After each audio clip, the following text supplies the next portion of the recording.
महिला एवं बाल विकास मंत्री अदिति तटकरे के निजी सचिव राजेश गायकवाड़ पर महिला अधिकारियों से अभद्र व्यवहार और ट्रांसफर रैकेट चलाने के गंभीर आरोप लगे हैं और राष्ट्रवादी कांग्रेस शरद चंद्र पवार गठ के महिला प्रदेशाध्यक्ष रोहिणी खड़से ने सरकार पर सवाल उठाते हुए कहा कि महिला अधिकारियों ने मुख्यमंत्री को लिखित शिकायत दी है, लेकिन अब तक कोई भी कार्रवाई नहीं हुई है। महिला व बाल विकास मंत्री असलेल्या अदिति तटकरे यांचे खासगी सचिव असलेले राजेश गायकवाड यांच्या संदर्भामध्ये अनेक लेखी तक्रारी ह्या मुख्यमंत्री महोदयांकडे गेल्या 2 वर्ष झाले प्राप्त आहेत, पण एवढं झाल्यानंतर देखील त्यांच्यावर कुठलीही कारवाई आतापर्यंत करण्यात आलेली नाही। ह्या राजेश गायकवाडांवरती ह्याच विभागामधल्या महिला अधिकाऱ्यांनी त्यांना अश्लील भाषेमध्ये शिवीगाळ करण्यातल्या, त्याचबरोबर गैरवर्तणूक करण्यातल्या तक्रारी केलेल्या आहेत। असं असताना अनेक महिलांनी किंवा अनेक ह्या खात्यातल्या अधिकाऱ्यांनी त्यांच्या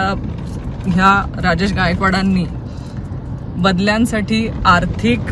रसद मागितल्याच्या देखील तक्रारी करण्यात आलेल्या आहेत। एवढं असताना देखील ह्या राजेश गायकवाडांना एवढा वरदहस्त का, ह्यांची आत्तापर्यंत बदली का करण्यात आलेली नाहीये त्या खात्यातून, त्यांना कुणाचं पाठबळ आहे? अदिति तटकरे आणि ह्या राजेश गायकवाडांचे काही आर्थिक लागेबंदे आहेत का, की त्या आर्थिक लागेबंदांमुळे ह्यांची बदली करण्यासाठी अदिति तटकरे घाबरतायत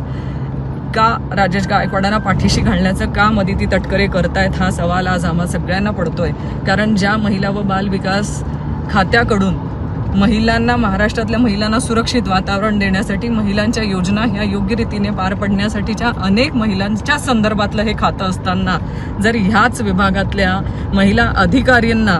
अशा प्रकारचा जर त्रास होत असेल तर ह्या मंत्रालयाकडून किंवा ह्या अदिति तटकरेंकडून आपण काय अपेक्षा ठेवू शकतो? माझी विनंती आहे की या राजेश गायकवाड नामक व्यक्तीची तात्काळ या खात्यातून त्यांना निलंबित करण्यात यावं, त्यांच्यावरती योग्य ती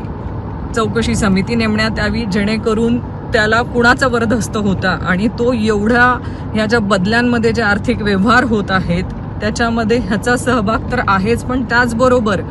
हा कुणालाही रसद पुरवत होता, हे सगळ्या गोष्टींची चौकशी होणं गरजेची आहे। आणि एवढे वर्ष झाले तर त्यांच्या बाबतीतल्या तक्रारी पुढे येत आहेत, तर त्यांना पाठीशी घालण्याचं काम कोण करतंय हे देखील आम्हा सगळ्या जनतेला कळणं गरजेचं आहे। माझी मुख्यमंत्री महोदयांना विनंती आहे की अशा महिला अधिकाऱ्यांना त्रास देणाऱ्या ह्या खासगी सचिवाची तात्काळ त्यांनी हकालपट्टी करावी, त्यांना त्यांच्याकडनं एक खासगी सचिव हे पद काढण्यात यावं आणि त्यांच्यावर योग्य ती कारवाई करावी।